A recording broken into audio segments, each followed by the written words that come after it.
넌 정말 사람도 아니다. 그 말은 한 어머니의 입에서 누구보다 사랑했던 자신의 아들에게 향했다. 그 순간 무너진 건 단지 어머니의 믿음만이 아니었다. 함께 무너진 건 가족이라는 이름 아래 외면당한 한 여성의 삶이었다. 그녀는 며느리였다. 아니, 그저 며느리로만 살아왔던 여자였다. 결혼 6년 동안 단 한 번도 짜증을 내지 않았고 시댁 식구 생일을 기억하고 명절마다 홀로 부엌을 지키며 허리를 휘어가며 음식을 차려냈다. 남편의 늦은 귀가도 회신 없는 출장도 믿었다. 그녀는 언제나 괜찮다고 말했고 누구보다 성실하게 가족의 사랑을 지키려 했다. 그러나 그녀가 믿은 것들은 차곡차곡 쌓인 거짓이었다. 남편의 불륜, 시댁의 무관심, 그리고 좋은 며느리라는 가면이 가려운 자기 자신. 진실을 알게 된 시어머니는 처음으로 며느리의 편에 섰다. 그리고 함께 울었고 함께 버텼으며 무너진 믿음 위에 새로운 삶을 쌓아 올리기 시작했다.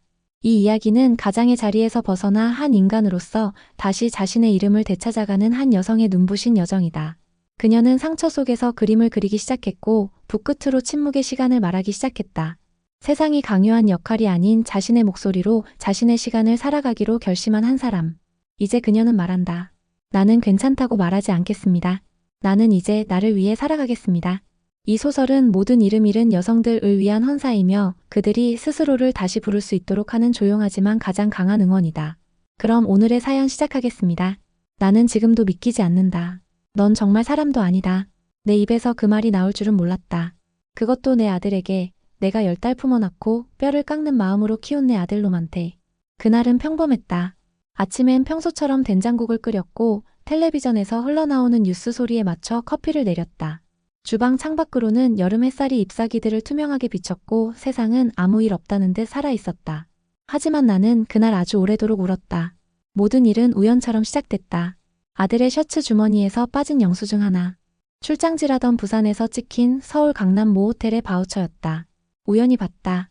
일부러 뒤진 것도 아니었다. 빨래를 개다가 무심코 주머니를 털었을 뿐이다. 이상했다. 출장이라며 이틀간 집에 없었고 며느리는 요즘 일 많아 바쁜가 봐요 하며 나를 안심시켰던 터였다. 하지만 그 영수증이 그 바우처 하나가 내 가슴을 갈라놨다. 처음엔 믿고 싶지 않았다. 오해일 수도 있다고 스스로 다독였다. 하지만 직감은 그리 관대하지 않았다. 나는 아들의 차 블랙박스를 몰래 열어봤다. 그리고 그 안에 담긴 낮고 숨죽인 목소리와 낯선 여자와의 대화를 들었다. 그 여자는 웃고 있었다. 내 아들도 웃고 있었다. 하지만 그 웃음 속엔 죄책감도 책임도 가정도 없었다. 단지 달콤하게 타락한 감정만이 있었다. 그날 밤 나는 며느리를 마주보지 못했다. 아무것도 모른 채 나에게 엄마 오늘은 된장찌개 조금 짜네요. 입맛 없으세요? 하며 웃던 며느리. 나는 젓가락을 들지도 못한 채 그 아이를 바라만 봤다. 눈물이 저절로 나왔다. 며느리는 내가 처음 만난 날부터 단 한 번도 나를 실망시킨 적이 없었다. 결혼식 날 신부 대기실에서 나를 꼭 안아주며 엄마라고 불러도 되죠? 했던 그 아이. 난 그때 그 아이의 눈 속에서 맑은 샘물을 봤다. 단 한 방울의 불순함도 없던 깨끗한 영혼. 결혼 6년 동안 그 아이는 시댁을 친정처럼 여겼다. 내 생일이면 케이크를 직접 구웠고 내가 무릎 아프다고 했을 땐 약국에서 파스를 사와서 엄마 이거 저희 엄마도 쓰시거든요. 한번 붙여보세요 라며 다정히 건넸다. 명절이면 하루 종일 부엌에서 기름 냄새를 맡으며 음식 만들었다. 나는 몇 번이고 너무 무리하지 마라 같이 하자 했지만 그 아이는 항상 엄마 쉬세요. 저 혼자서도 할 수 있어요 하며 나를 앉혀놓았다. 아들이 퇴근이 늦는 날이면 그 아이는 핸드폰을 쥐고 조마조마해하며 요즘 너무 피곤해서 그런가 봐요. 퇴근하고도 일하나 봐요 라고 말했다. 그 말에 나는 고개만 끄덕였지만 속으론 늘 고마웠다. 그 아이의 한마디 한마디에 나는 위로받았다. 며칠 전 내 생일날 그 아이가 내게 손편지를 줬다. 엄마, 제가 친정엄마처럼 의지할 수 있어서 너무 든든해요. 엄마가 오래오래 제 곁에 계셔주세요. 편지지엔 작은 꽃무늬가 있었고 글씨는 삐뚤빼뚤했지만 마음만큼은 고르고 따뜻했다. 나는 그 편지를 가슴에 꾹 안고 한참을 울었다. 하지만 그날 밤 나는 아들이 호텔에서 찍힌 사진을 또 한 장 더 발견했다. 이젠 변명할 수 없는 증거였다. 그토록 헌신적이고 다정한 아내를 두고 내 아들이 내 자식이 저지른 일이었다. 그날 밤 나는 아들을 불렀다.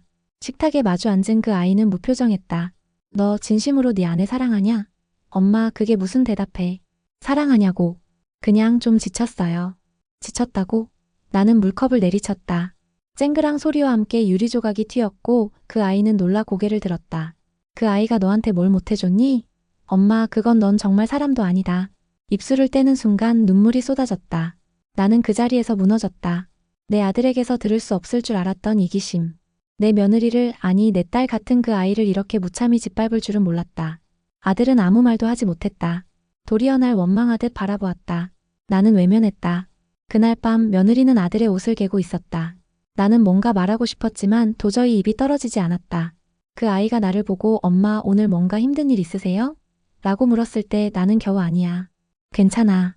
라고 말할 수밖에 없었다. 나는 고민한다. 이 사실을 며느리에게 말해야 할까? 아니면 더 참아야 할까? 혹여 내가 나서는 게 더 큰 상처가 되진 않을까? 하지만 분명한 건 지금 나는 내 아들이 아니라 내 며느리 편에 서고 싶다. 아니 반드시 그래야만 할 것 같다. 이 사랑스럽고 따뜻한 아이에게 세상 누구보다 큰 진실을 안겨야 할지, 내가 할 수 있는 선택이 무엇인지 나는 밤새워 생각했다. 그리고 그 밤 아무도 모르게 혼잣말을 했다. 그 아이는 내 며느리였지만 어느새 내 딸이 되어 있었다. 며느리는 요즘 따라 더 다정하다. 아니 원래도 다정했지만 지금은 그 아이가 내 눈을 들여다보는 것만으로도 가슴이 미어진다. 엄마 저 다음 주에 친정에 다녀와도 될까요? 아빠가 손주 보고 싶다 하시네요. 밥상머리에서 조심스럽게 말을 꺼낸 그 아이는 아들 눈치를 먼저 본다. 그 표정이 또 내 마음을 쥐어짠다. 그래 다녀와. 오래 있다 와도 돼. 정말요? 아 그런데 엄마 저간 동안 식사 잘 챙기셔야 해요. 전에 보내드렸던 오트밀 있으시죠? 나는 애써 웃었다. 있지 있어. 걱정 마. 네가 챙겨준 걸로 잘 먹고 있어. 엄마가 저보다 더 부지런하셔서 제가 걱정이에요. 그 말에 나는 도저히 웃을 수 없었다. 왜 그 아이는 이토록 따뜻할까? 왜 아직도 남편을, 그 아들을 그렇게 걱정하고 보듬고 있을까? 며느리가 방으로 들어가자 나는 거실에 앉아 깊은 한숨을 내쉬었다. 머릿속은 온통 며칠 전 아들의 말뿐이다. 엄마, 나 지금 행복하지 않아요. 그럼 며느리는 행복할 것 같니?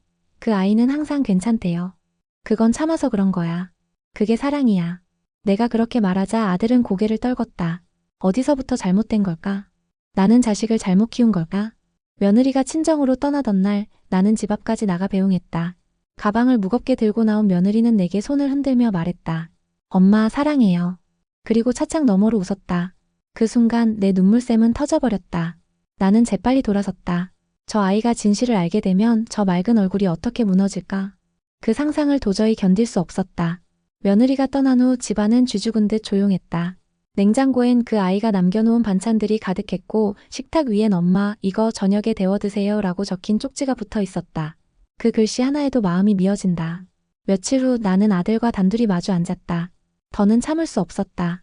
나는 그의 눈을 똑바로 바라보며 말했다. 지금 정리해. 당장 그 여자 끊어. 엄마 나도 생각이 있어요. 내 생각? 내 생각으로 이 가정 망치겠다는 거냐? 그 애는 나한테 자유로워요. 가식이 없어요. 가식? 그럼 내 아내는 가식으로 6해를 살아왔다는 말이니? 내 말이 점점 날카로워졌고 아들의 얼굴도 굳어갔다. 엄마 며느리 편만 드실 거면 더 말 안 할게요. 그래. 나는 며느리 편 들란다. 너보다 낫다. 너보다 더 인간답고 더 따뜻한 아이야. 그 말에 아들은 일어섰다. 그제야 나는 깨달았다. 이 아이는 이미 멀리 떠나버렸다는 것을. 사랑이 아니라 책임조차도 외면하려 한다는 것을. 그날 밤 나는 편지를 썼다. 며느리에게 줄 마음의 편지였다. 아직 전달하지는 못했다. 그저 내 방 서랍 속에 넣어두었을 뿐이다. 며느리야, 네가 처음 우리 집에 인사 오던 날 나는 아직도 기억한다. 단정한 머리에 맑은 얼굴로 내게 안녕하세요, 어머니하고 인사했지. 난 그 순간 네가 우리 집에 들어왔으면 좋겠다고 생각했어. 그 마음은 여태껏 변한 적 없단다. 네가 나를 엄마라 부를 때마다 나는 가슴이 찡했어. 시어머니가 아니라 진짜 엄마가 된 것 같은 기분이었지. 하지만 이 편지를 쓰는 지금 나는 너무 미안하다. 너는 아무 잘못도 없고 너는 누구보다 참된 아내였고 착한 사람이었다. 그런데 우리 아들이 그 아이가 너를 아프게 했다. 아직 너는 모르겠지. 나는 그게 두렵다. 진실을 말해야 할까 아니면 너의 미소라도 지켜줘야 할까? 며느리야, 부디 어떤 선택을 하든 내가 덜 아팠으면 좋겠다. 편지를 쓰고 나서도 나는 밤잠을 설쳤다. 진실을 전할 용기는 여전히 나지 않았다. 하지만 이대로 모른 척하고 있는 것이 과연 옳은 일인가? 내가 침묵하는 동안 그 아이는 계속 속고 있다는 사실이 가슴을 찌른다. 며칠 후 며느리가 집에 돌아왔다. 내가 현관문을 여니 손에 조그만 박스를 들고 있었다. 엄마 이거 지나가다 엄마 생각나서 샀어요. 그 박스엔 손수건이 들어있었다. 라벤더 꽃무늬가 수놓아진 자그마한 손수건. 나는 말없이 그 아이를 안았다. 어깨 너머로 느껴지는 체온이 너무 따뜻해서 눈물이 날 뻔했다. 나는 지금 두 세계 사이에 서 있다. 말해야 하는 진실과 지켜야 할 웃음 사이에서. 하지만 점점 마음은 기울고 있다. 더는 침묵하는 것이 선이 아니라는 걸 이젠 나도 알고 있다. 그날 밤은 유난히 고요했다. 창밖에서는 매미 소리조차 멎었고 집안엔 냉장고 돌아가는 소리만이 전부였다. 나는 멍하니 식탁 앞에 앉아 있었다. 며느리는 방 안에서 책을 읽는 듯 조용했고 아들은 아직 퇴근 전이었다. 손에 쥔 편지 봉투는 여전히 열리지 않은 채 그대로였다. 그 편지를 꺼내 다시 읽는 것도 이제 고통이었다. 내용은 바뀌지 않았지만 읽을 때마다 가슴이 찢어지는 듯했다. 왜 진실은 이렇게 잔인할까? 왜 착한 사람일수록 더 큰 고통을 감당해야 하는 걸까? 그때였다. 내 핸드폰으로 사진 한 장이 도착했다. 보낸 이는 없었고 발신 번호도 저장되지 않은 번호였다. 사진엔 낯익은 레스토랑이었고 그 안에는 내 아들과 그 여자. 두 사람이 마주 앉아 웃고 있었다. 여자의 손은 아들의 손 위에 얹혀 있었고 두 눈에는 거리낌 없는 정이 묻어났다. 나는 핸드폰을 내려놓고 심호흡을 했다. 손이 떨렸다. 그래도 이젠 확신이 들었다. 더 이상 숨길 수는 없다. 이 아이에게 거짓된 평화를 허락하는 것이 이젠 도리가 아니라는 걸 깨달았다. 나는 진실을 말해야만 했다. 며느리가 거실로 나왔다. 머리를 질끈 묶고 부엌에 있는 컵을 들고 물을 따르려는 순간이었다. 나는 조용히 불렀다. 얘야. 그 아이가 돌아봤다. 네, 엄마. 나는 한참을 그 아이를 바라봤다. 도저히 말이 나오지 않았다. 입술이 말라붙고 가슴이 죄어왔다. 그 아이가 고개를 갸웃하며 다가왔다. 왜요? 무슨 일이세요? 나는 그 순간 그냥 포옹하고 싶었다. 아무 말 없이 끌어안고 이 모든 고통을 대신 짊어지고 싶었다. 하지만 진실은 반드시 마주해야 한다. 나는 조용히 의자에 앉아 손을 내밀었다. 그 아이가 내 옆에 앉아 나는 떨리는 목소리로 말을 꺼냈다. 얘야, 내가 오늘은 엄마가 내게 조금 무거운 얘기를 해야겠다. 그 아이가 눈을 크게 떴다. 무슨 일 있으세요? 나는 한참을 망설였다. 그러다 핸드폰을 꺼내 받은 사진을 그 아이 앞에 조용히 내밀었다. 그 아이는 화면을 보고 잠시 멈췄다. 눈이 흔들렸다. 숨소리가 멎었다. 이게 뭐예요, 엄마? 나는 담담히 말했다. 내 남편이야. 그리고 그 옆에 있는 여자는 그냥 아는 사이가 아닌 것 같구나. 그 아이는 말없이 고개를 숙였다. 한참을, 정말 한참을, 조용히 입술을 깨물더니 고개를 들었다. 언제부터요? 그 목소리는 놀라울 만큼 담담했다. 나는 할 말을 잃었다. 나도 자세히는 모르겠지만 꽤 된 것 같구나. 그 아이는 웃지도 울지도 않았다. 그저 눈동자가 마르게 흔들렸다. 그 속에서 나는 무너짐을 보았다. 파열음 없는 조용한 붕괴였다. 그동안 엄마도 참으셨던 거예요? 나는 고개를 끄덕였다. 말 못했어. 어떻게 말해야 할지 몰랐단다. 네가 이렇게 열심히 살고 우리를 챙기는 걸 보면서 진실이 너를 아프게 할까 봐 두려웠어. 그 아이는 고개를 떨구었다. 그리고 잠시 뒤 물컵을 두 손으로 꼭 쥔 채로 말했다. 엄마, 저 어떻게 해야 하죠? 그 질문에 나는 또다시 대답하지 못했다. 이 아이는 내 아들의 아내였다. 하지만 지금 이 순간 나는 그 아이를 그냥 내 딸이라고 느꼈다. 얘야, 나는 네가 너 자신을 먼저 생각했으면 좋겠어. 그동안 너무 다른 사람만 챙겼잖니? 너 자신한테는 언제 한번 제대로 물어본 적 있니? 행복하냐고. 그 아이는 고개를 끄덕이지도 저어하지도 않았다. 그저 조용히, 아주 조용히 눈물을 흘렸다. 그동안 참았던 모든 것들이 그 눈물 속에 녹아들어 흘러내렸다. 나는 그 아이의 손을 잡았다. 손등이 차가웠다. 네가 결정해. 엄마는 어떤 선택이든 너 편일 거야. 그 아이는 처음으로 나를 꼭 끌어안았다. 엄마, 저 진짜 괜찮은 줄 알았어요. 그 사람이 늦게 들어와도 피곤하다니까 그럴 수도 있지 했어요. 출장도 회식도 다 믿었어요. 그런데 엄마, 저 진짜 너무 바보였나 봐요. 나는 그 아이의 등을 다독이며 말했다. 아니야. 넌 바보가 아니라 사랑이 많았던 사람이야. 네가 했던 모든 선택은 잘못이 아니야. 그 아이는 그 밤 내 방에서 잤다. 우리는 한 침대에 누워 손을 잡았다. 그 손길 하나에 서로의 온기를 전했다. 그 아이가 잠들기 전 마지막으로 말했다. 엄마, 고마워요. 이렇게 말해줘서 저 지금 조금 덜 외로워졌어요. 나는 그 말을 가슴 깊이 새겼다. 진실이 때로는 상처를 남기지만 침묵보다 나은 위로가 될 수 있다는 걸 그날 처음으로 확신했다. 그리고 나는 마음속으로 다짐했다. 이제부터는 이 아이가 혼자 울게 하지 않겠다고. 며느리는 그날 이후로 더 이상 웃지 않았다. 예의 바르고 다정하고 상냥한 말투는 여전했지만 그 눈빛에선 더 이상 빛이 없었다. 그 아이는 침묵 속에서 무너지고 있었다. 그리고 그 무너짐을 나는 말없이 지켜보아야만 했다. 며칠 동안 그 아이는 아무 말도 하지 않았다. 밥을 차리고 세탁을 하고 말없이 일상을 반복했다. 하지만 나는 안다. 그 침묵이 말보다 더 아프다는 걸. 그 아이는 지금 마음속에서 결정을 내리고 있는 중이라는 걸. 나는 조심스럽게 말했다. 얘야, 엄마랑 멀리 잠깐 다녀올래? 그 아이는 나를 바라봤다. 어디로요? 그냥 공기 좋은데. 아무도 없는데. 며칠 후 우리는 작은 시골 마을에 있는 게스트하우스로 향했다. 아무도 우리를 모르는 곳. 도시의 소음도 시선도 책임도 없는 곳. 단지 우리 둘만 있는 공간. 도착한 날 밤 별이 쏟아지듯 흘러내리던 하늘 아래 그 아이는 드디어 조용히 입을 열었다. 엄마, 저 제 자신이 누군지도 잘 모르겠어요. 결혼하고부터는 늘 아내였고 며느리였고 좋은 사람이어야 한다는 생각뿐이었어요.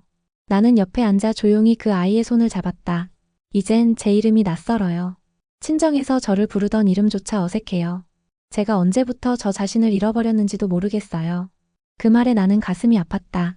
하지만 동시에 뿌듯하기도 했다. 그 아이가 처음으로 스스로를 돌아보고 있었다. 얘야, 이제는 너를 찾아야 해. 누구의 아내, 누구의 며느리가 아니라 오롯이 너로서 살아야 해. 그 아이는 눈을 감았다. 바람에 머리카락이 흩날렸다. 잠시 후 아주 조용히 대답했다. 그럴 수 있을까요? 그래, 반드시 할 수 있어. 그리고 엄마가 도와줄 거야. 서울로 돌아온 날 며느리는 그대로 짐을 쌌다. 한쪽 벽에 놓인 여행 가방 안에는 옷 몇 벌과 손편지 한 장이 담겨 있었다. 그 아이는 조용히 종이 한 장을 꺼내 식탁 위에 올려놓았다. 그리고 말없이 내게 말했다. 엄마, 저 이제 그 사람과 이야기할 거예요. 제 이야기를요, 제가 어떤 마음으로 살았는지, 그리고 저 자신을 위해서 어떻게 살고 싶은지요. 나는 고개를 끄덕였다. 잘 다녀오렴.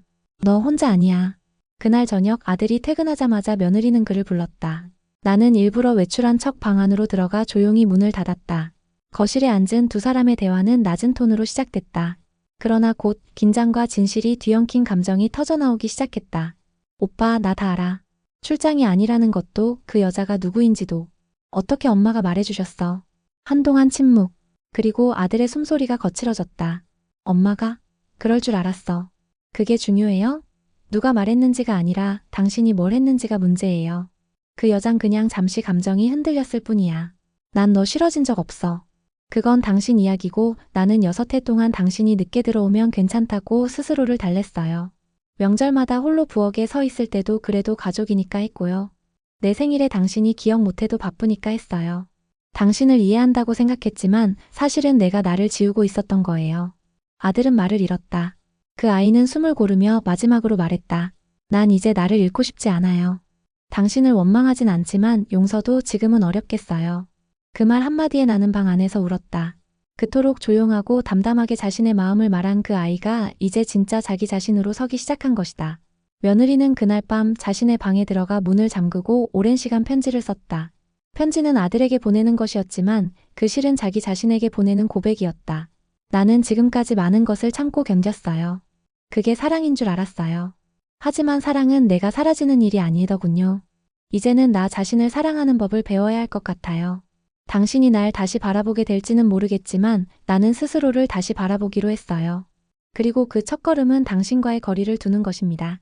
그 편지를 남긴 채 며느리는 당분간 친정으로 갔다. 그 뒷모습을 보며 나는 생각했다.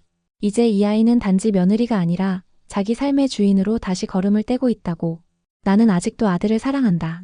하지만 지금 나는 더 이상 그 아이의 편에 설 수 없다. 며느리가 친정으로 떠난 지 일주일이 지났다. 그 아이가 떠난 그날 현관문이 닫히는 소리와 함께 우리 집안은 무겁게 가라앉았다. 냉장고 안에 아직도 며느리가 싸놓은 반찬이 그대로 있었다. 이젠 그 반찬들조차 손이 가지 않았다. 숟가락을 들여다가 내려놓기를 반복하는 며칠. 아들은 며느리가 떠나고 나서 말이 더 줄었다.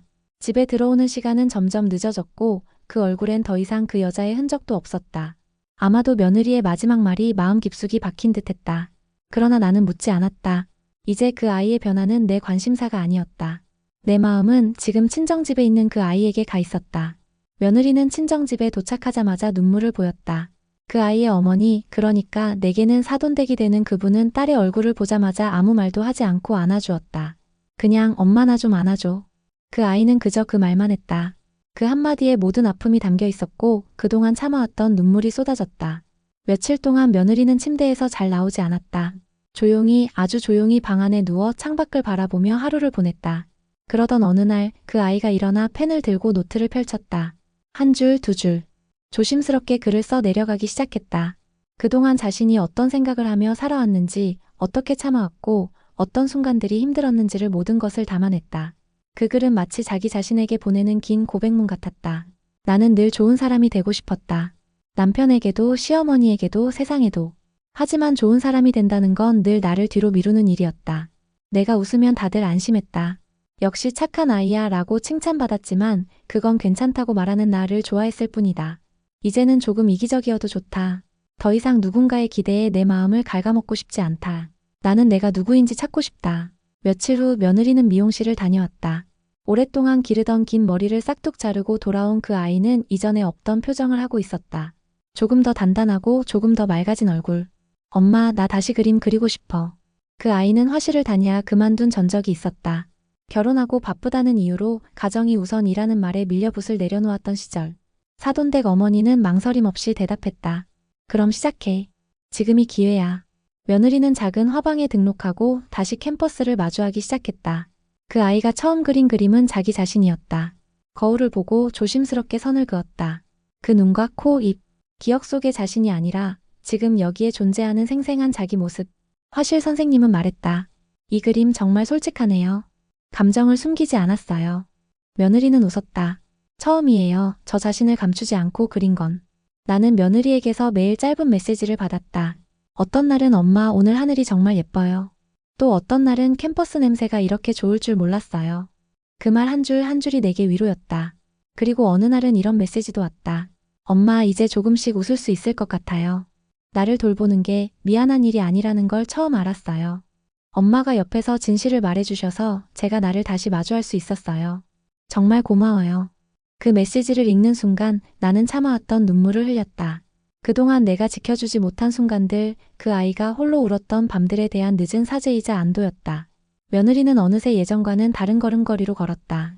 자신의 템포로, 자신의 호흡으로 걷기 시작했다. 다른 사람의 기대에 맞추지 않고 자신의 감정에 귀 기울이며. 그 아이가 다시 집으로 돌아오겠다고 했을 땐 나는 기쁜 마음보단 다짐을 먼저 했다. 이제는 그 아이가 그 누구의 그림자도 아니길. 그 아이가 자기 삶의 빛으로 서기를. 그리고 아들에게도 말했다. 네가 예전으로 돌아가길 바란다면 착각하지 마라. 그 아이는 이제 너 없이는 무너지지 않는다. 너는 그 아이를 다시 만날 자격이 있는지부터 돌아봐야 한다. 아들은 말없이 고개를 끄덕였다. 늦었지만 그의 눈에도 미안함이 묻어났다. 하지만 나는 확신할 수 없다. 그 아이가 다시 그를 받아들일지는. 며느리는 집으로 돌아오며 말했다. 엄마, 저 다시 살아보고 싶어요. 그 누구의 역할 말고 그냥 저로서. 나는 대답했다. 잘 돌아왔다, 우리 딸. 그 순간 나는 처음으로 그 아이를 며느리가 아닌 내 딸이라 부를 수 있었다. 문이 열리는 소리가 났을 때 나는 본능적으로 주방에서 고개를 들었다. 현관 앞에서 조심스럽게 신발을 벗는 그 아이의 모습이 눈에 들어왔다. 며느리는 검은색 백팩 하나를 메고 단정한 바람막이를 걸친 채 서 있었다. 긴 여행을 마치고 돌아온 사람처럼 말이다. 엄마, 저 왔어요. 그 목소리는 낮았지만 단호했다. 나는 그 아이를 껴안고 싶었지만 대신 웃었다. 그래. 잘 다녀왔니? 서로 한참을 바라보다가 우리는 마치 아무 일 없던 듯 자연스럽게 부엌으로 함께 걸어갔다. 그 아이는 예전처럼 반찬통을 열지 않았고 식탁 위를 치우려 하지도 않았다. 엄마, 오늘은 제가 차릴게요. 오랜만에 집밥 먹고 싶어요. 그러면서 그 아이는 냉장고 문을 열었다. 나물 반찬, 된장국 재료, 그리고 남아있던 김치를 꺼내며 묘한 표정을 지었다. 여기 있는 음식들 아직도 남아있었네요. 나는 대답하지 않았다. 며느리는 웃으며 말했다. 그동안 아무도 제대로 식사 안 하셨나 봐요. 저도 그랬는데. 식탁에 둘이 마주 앉았다. 그 아이는 음식을 먹으며 담담히 말했다. 엄마, 저 이제는 예전처럼 살진 않을 거예요. 나는 조용히 고개를 끄덕였다. 그러렴. 이제는 너를 먼저 생각해야 해. 그리고 저 이 집의 아내로 돌아온 건 아니에요. 가정의 의무를 다하려고 돌아온 것도 아니고요. 그냥 제 마음의 빚을 하나하나 갚고 싶어서예요. 나는 물었다. 무슨 빚말이니? 엄마한테요. 이 집에 들어와서 가장 많이 사랑해준 사람. 그게 엄마였어요. 그래서 엄마한테 상처 안 주고 싶어요. 제대로 인사하고 제대로 다시 살아보겠다고 말하고 싶었어요. 나는 눈시울이 붉어졌다. 그 아이는 상처를 입었음에도 여전히 사랑으로 돌아왔다. 며느리는 아들, 즉 남편과의 대화도 피하지 않았다. 며칠 후 아들과 둘만 남은 거실에서 그 아이는 조용히 입을 열었다. 오빠, 내가 돌아왔다고 해서 우리 사이가 예전으로 돌아가는 건 아니에요. 나도 알아. 예전처럼 다 이해해주고 참고 아무 말 안 하는 사람으로 살진 않을 거예요. 내가 얼마나 아팠는지 그건 오빠가 상상도 못할 거예요. 아들은 고개를 떨구었다. 나도 많이 후회했어. 후회는 시간이 지나면 누구나 해요. 하지만 중요한 건 내가 다시 나 자신을 지키기 시작했다는 거예요. 며느리는 더 이상 울지 않았다. 그 아이는 한 발짝 물러나 자신을 중심에 두고 가족을 바라보고 있었다. 나는 내 인생을 되찾기 위해 여기 있어요.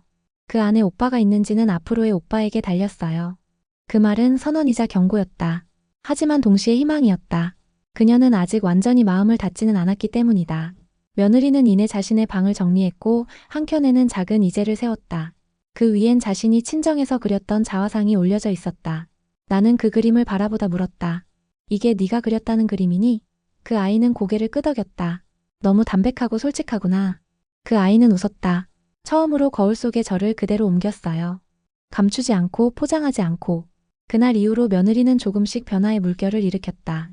시댁의 일을 억지로 떠안지 않았고 죄송해요 보다 생각해 볼게요 라는 말을 자주 썼다. 명절이 다가왔을 때 그 아이는 조용히 말했다. 이번 명절은 제 시간을 갖고 싶어요. 음식은 도울 수 있지만 전처럼 모든 걸 도맡진 않을게요. 그 말에 시어른들이 당황했지만 나는 단호하게 말했다. 그게 당연한 거야. 이제부터는 우리가 도와야 해. 사람들은 그 아이가 변했다고 말했다. 하지만 나는 안다.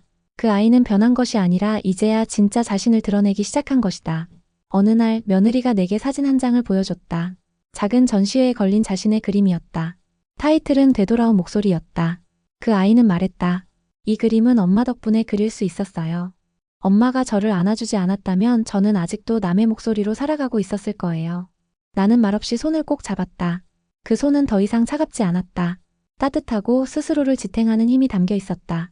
이제 이 집엔 더 이상 억눌린 며느리도 침묵하는 어머니도 없다.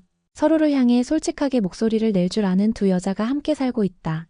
그리고 나는 그 사실이 이 집에서 일어난 가장 큰 기적이라고 믿는다. 가을이었다. 낙엽이 거리를 채우고 저녁바람에 풀잎들이 살짝 몸을 떨던 계절. 그의 추석은 예년보다도 빠르게 다가왔다. 며느리는 조용히 달력을 바라보다 나에게 물었다. 엄마, 올해 추석 준비 어떻게 하실 생각이세요? 나는 그 말에 웃으며 되물었다. 넌 어떻게 하고 싶은데? 며느리는 눈을 내리깔고 잠시 고민하더니 말했다. 음식은 도울게요. 하지만 모든 걸 저 혼자 하진 않을래요. 나는 단호하게 대답했다. 그럼 네가 그러길 바란다. 그 대화는 우리 둘 사이에선 너무도 자연스럽고 당연했지만 며칠 후 가족 단톡방에 올라온 며느리의 메시지는 예상치 못한 파문을 불러일으켰다. 안녕하세요. 추석 준비 관련해서 미리 말씀드리려 합니다. 올해는 음식 준비를 모두 저 혼자 도맡기보단 가족이 함께 분담할 수 있으면 좋겠습니다. 제 몫은 성실히 하겠습니다. 감사합니다. 처음엔 아무 대답이 없었다. 그러다 신우이가 말했다. 고생 많긴 하지만 그게 며느리 목 아닌가요? 저도 애들 챙기고 있어서 바쁘지만 그래도 성의는 보여야죠. 그 메시지를 읽는 순간 나는 혈압이 오르는 것을 느꼈다. 그 며느리가 지금껏 어떤 마음으로 이 집안을 돌봐왔는지를 누구보다 잘 알면서도 이렇게 쉽게 말할 수 있다는 사실에 내가 답장을 쓰려던 찰나 며느리가 먼저 말했다. 저는 그동안 며느리로서 할 수 있는 최선을 다해왔다고 생각합니다. 하지만 그게 당연한 일이라고 말하는 순간 그 마음은 무너집니다. 침묵. 한동안 아무도 답하지 않았다. 그 후 얼마 지나지 않아 시아버지가 나에게 조용히 말했다. 아니, 애가 왜 저렇게 버릇이 없게구나. 며느리는 말이야, 집안의 중심이 돼야지. 그걸 다 공개적으로 얘기하는 게 어디 있어? 나는 그 말에 참지 못하고 정면으로 말했다. 여보, 그 애는 중심이 아니었습니까? 6년간 이 집안의 생일 챙기고 명절 음식 다 만들고 일하면서도 웃으며 봉사처럼 살아왔어요. 당신이 그걸 모르셨다면 지금이라도 감사하셔야 해요. 이제는 그 애가 자기 몫만큼만 하겠다는데 그게 그렇게 잘못입니까? 시아버지는 무거운 표정으로 말이 없었다. 며느리는 흔들리지 않았다. 한두 사람의 말에 움츠리던 예전과 달리 이제는 자신의 감정을 말하는 것에 거리낌이 없어 보였다. 그 용기에 나는 가슴이 찡했다. 그러나 갈등은 점점 더 깊어졌다. 추석 전날 아들이 조심스레 내게 말했다. 엄마, 누나가 집에 오기 싫대요. 며느리 하나 때문에 분위기 다 망친다고. 나는 단호하게 대답했다. 오지 마. 우리 집은 누가 더 많이 참고 손해보는 사람이 착하다고 여기는 그런 집 아니야. 누나가 마음에 안 들면 조용히 있는 게 맞아. 아들은 잠시 말이 없었다. 며느리가 달라진 것에 대한 두려움, 그리고 자신이 그 변화를 이끌어낸 장본인이라는 죄책감이 그를 무겁게 누르고 있는 듯했다. 나 요즘 너한테 할 말이 없다. 그가 조용히 말했다. 그 말에 며느리는 짧게 답했다. 그럼 듣기라도 해요. 그동안 난 혼자 말하고 혼자 삼키고 혼자 울었어요. 그 한마디에 나는 등골이 오싹해졌다. 그렇다. 이 아이는 정말 긴 시간 동안 말하지 않았고 울지 않았고 요구하지 않았다. 그게 참는 것이 아니라 희생이라는 미명 아래 자신을 버린 것이라는 걸 이제야 깨달았다. 추석 당일. 며느리는 분명히 말했던 대로 자신의 몫을 해냈다. 장 봐온 재료들을 정리하고 잡채와 나물을 손질했으며 어머니들과 함께 일을 나누며 부엌을 움직였다. 그러나 예전처럼 허리 숙인 수고의 얼굴이 아니었다. 허리를 곧게 펴고 할 말은 하고 스스로의 경계를 명확히 지켰다. 시누이가 도착하자 어색한 공기가 흘렀지만 며느리는 먼저 다가가 말했다. 누나 도와주실 수 있는 거 있으세요? 그 말에 시누이는 당황했지만 머뭇거리다 뭐라도 하자 하고 따라왔다. 그 순간 이 집안의 공기가 바뀌기 시작했다. 며느리가 부엌에서 나올 때 나는 그녀에게 말했다. 얘야, 네가 이 집안의 판을 다시 짜고 있다. 그 아이는 웃으며 말했다. 엄마, 전 단지 저 자신으로 서고 싶은 것뿐이에요. 남의 기대 속에선 더 이상 숨 못 쉬겠어요. 그날 밤 나는 이 집 거실에 앉아 며느리의 그림을 꺼내 펼쳐보았다. 이젠 자화상뿐 아니라 따뜻한 색채의 꽃 하늘, 그리고 작은 집 그림이 하나 더 있었다. 그림 아래에는 이런 문구가 쓰여 있었다. 내 안의 집을 짓는 중입니다. 바람이 불어도 무너지지 않을 나만의 온기 있는 공간을. 나는 그 그림을 보며 조용히 속삭였다. 그래, 얘야. 이제 네가 너 자신으로 살아도 되는 시간이야. 아니, 반드시 그렇게 살아야 해. 추석이 지나고 계절은 한 걸음 더 깊은 가을로 들어섰다. 산책길에 나무들이 붉게 물들기 시작했고 바람은 한층 쌀쌀해졌다. 하지만 내 마음은 오래 묵은 겨울에서 조금씩 봄으로 나아가는 듯했다. 그 이유는 단 하나. 며느리. 그 아이가 달라졌기 때문이다. 그리고 그 변화는 마치 마른 땅 위에 떨어진 봄비처럼 우리 모두에게 조금씩 스며들고 있었다. 엄마, 저 전시회 나가보려고 해요. 며느리가 조용히 말했다. 아침 햇살이 식탁을 비추고 있을 때였다. 나는 잠시 숟가락을 내려놓고 물었다. 정말? 어디서 하는데? 동네 갤러리에서 공모전을 열었는데 저 같은 무경력 작가도 지원할 수 있대요. 출품작도 3점만 내면 된다고 해서 그 아이의 눈빛엔 조심스러움과 설렘이 공존하고 있었다. 나는 손을 내밀어 그 아이의 손등을 감싸며 말했다. 해봐. 아주 잘 될 거야. 며느리는 고개를 끄덕이며 웃었다. 그 웃음 속엔 오랜만에 아이 같은 순수함이 담겨 있었다. 그날부터 며느리는 매일 새벽 일찍 일어나 그림을 그렸다. 집 한켠 작은 방이 작업실이 되었고 페인트 냄새와 붓질 소리가 그 방에서 하루 종일 흘러나왔다. 나는 가끔 문틈으로 그 아이의 등을 바라보았다. 치열하고 고요한 자세. 그 모습은 마치 전사 같기도 했고 기도하는 사람처럼도 보였다. 어느 날 그 아이는 내게 첫 작품을 보여주었다. 제목은 무늬 없는 그릇. 하얀 배경 위에 그릇 하나. 깨끗하지만 금이 간 가장자리. 그리고 그 속에 담긴 것 없는 텅 빈 공간. 나는 그 그림을 보며 숨이 막혔다. 이건 너야? 그 아이는 고개를 끄덕였다. 결혼 전에 저예요. 뭔가를 담으려고 안간힘 썼는데 정작 안엔 아무것도 남지 않았던 시절. 나는 그림 앞에서 오래도록 말을 잇지 못했다. 이 아이는 그림을 통해 자신의 마음을 세상에 이야기하고 있었다. 며칠 후 며느리는 지원서를 작성해 동네 갤러리에 접수했다. 그리고 드디어 전시회 날. 작은 전시장이었지만 그곳엔 다양한 사람들이 와 있었다. 며느리의 그림은 세 점 모두 벽 한쪽에 나란히 걸렸다. 문이 없는 그릇 되돌아본 창문 내 안의 집. 나는 그 앞에 서서 한참을 바라보았다. 그리고 주최 측의 스텝 한 명이 우리에게 다가와 말했다. 이 작품들 많은 분들이 감정이입을 하시더라고요. 특히 3040대 여성분들이 한참을 서 계세요. 작가분, 실제로 어떤 이야기에서 영감을 받으셨는지 여쭤봐도 될까요? 며느리는 조용히 대답했다. 제가 잃었던 나를 되찾는 과정에서 그렸어요. 많은 분들도 어딘가에 감춰둔 자기 자신을 조금이라도 다시 마주하셨으면 좋겠어요. 그 말에 나는 울컥했다. 지금 이 순간 이 아이는 더 이상 며느리가 아니라 누군가의 공감과 마음을 이끄는 작가였다. 전시가 끝난 후 갤러리 측에서 연락이 왔다. 초대전 제안을 드리고 싶습니다. 내년 봄 여성 작가 릴레이 전시에 참여해 주시겠어요? 며느리는 멈칫했지만 곧 대답했다. 감사합니다. 해볼게요. 나는 박수를 쳤다. 이제 너는 너만의 이름으로 세상에 서는 거야. 며느리는 웃으며 말했다. 엄마, 전엔 늘 누군가의 딸, 아내, 며느리였는데 이제 처음으로 나로 불리는 것 같아요. 이제야 조금 숨이 쉬어져요. 그 말에 나는 뭉클했다. 아직도 갈 길은 멀고 상처가 다 아문 건 아니겠지만 이 아이는 이제 스스로를 지켜낼 힘을 갖게 되었다. 그날 밤 며느리는 다시 그림을 그렸다. 이번엔 바다가 주제였다. 넓은 수평선과 작은 노란 등대, 그리고 등대 위에서 손을 흔드는 사람 하나. 그 사람은 희미했지만 분명히 웃고 있었다. 나는 물었다. 저 사람은 누구니? 며느리는 대답했다. 저요. 제가 저에게 손을 흔드는 거예요. 잘했어. 여기까지 온 거라고. 나는 말없이 그 아이를 안았다. 너무도 길고 아팠던 그 시간을 건너 이제야 제대로 자기 자신을 바라보기 시작한 그 아이. 그 아이는 이제 캠퍼스 위에서 다시 태어나고 있었다. 겨울이 문턱을 넘고 있었다. 아침마다 서리가 창문을 뿌옇게 덮었고 길가의 나무들은 잎을 떨구고 나뭇가지만 앙상히 남겨두고 있었다. 그런데 이상하게도 마음은 그 어느 때보다 따뜻했다. 이유는 단 하나. 며느리가 웃고 있었기 때문이다. 갤러리 초대전이 다가오고 있었다. 릴레이 기획전의 주제는 목소리였다. 각 여성 작가들이 자신의 인생에서 지워졌던 목소리와 되찾은 목소리를 주제로 작품을 출품하는 전시였다. 며느리는 이번에도 자화상을 그렸다. 하지만 지난번과는 달랐다. 이번 그림의 제목은 내가 나에게. 붓 끝에서 나온 형상은 거울 앞에 선 두 여인.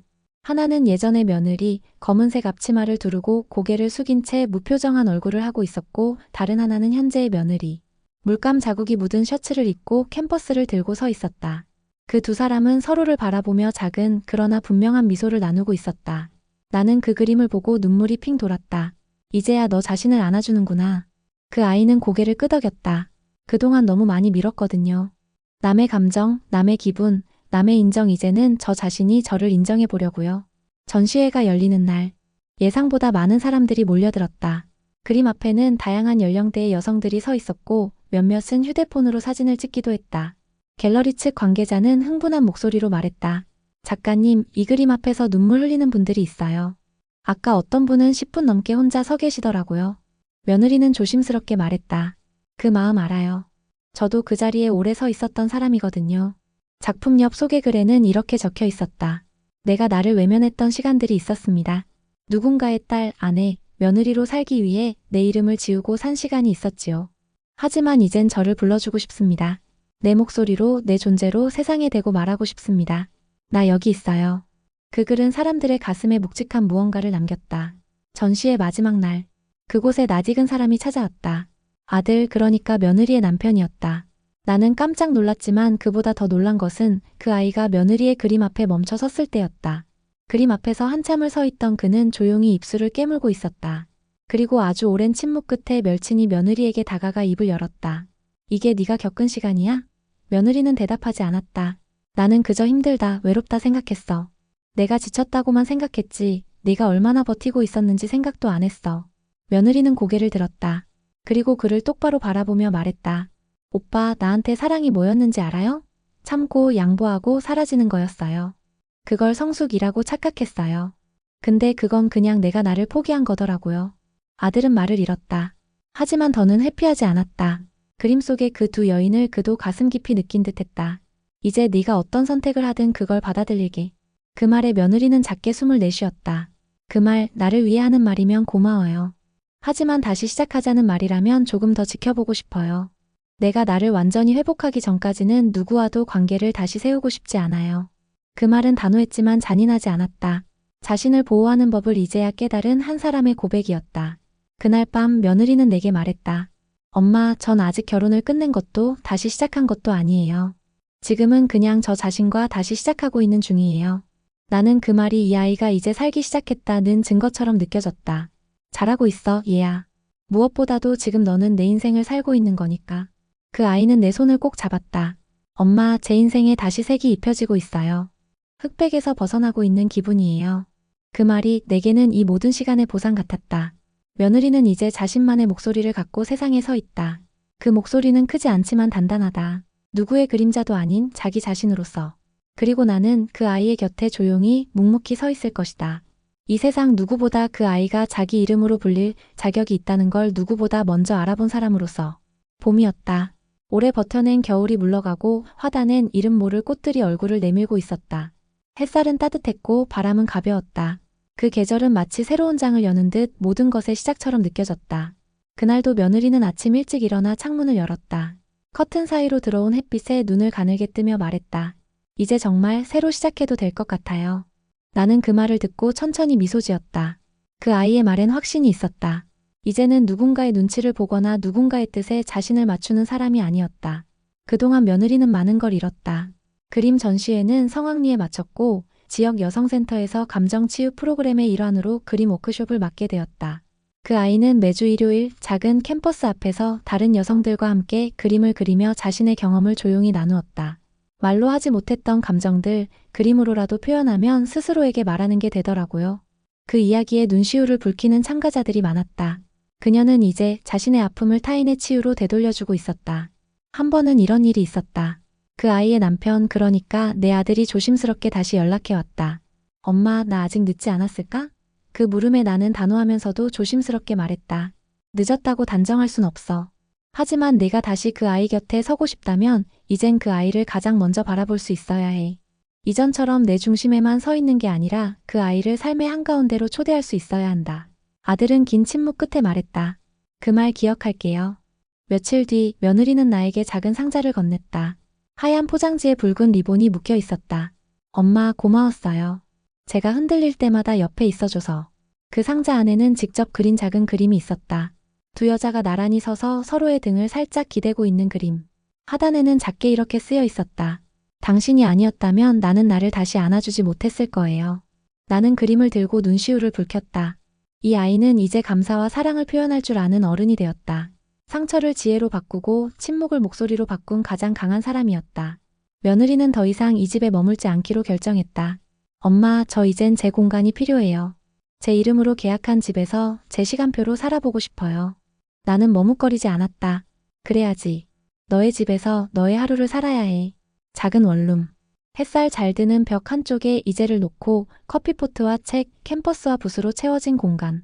그 아이는 그 안에서 비로소 숨을 쉬기 시작했다. 마지막으로 남편이 그녀를 찾아왔다. 그는 조심스럽게 말했다. 나는 여전히 네가 그립고 네가 웃는 모습을 보고 싶어. 그녀는 잠시 고개를 숙였다가 말했다. 오빠, 나도 외로웠어요. 그립기도 했고요. 하지만 지금은 나 자신을 사랑하는 데 집중하고 싶어요. 혹시 우리가 다시 만날 수 있다면 그건 내가 나를 완전히 회복한 후의 일이에요. 그때는 서로를 대등하게 사랑하고 싶어요.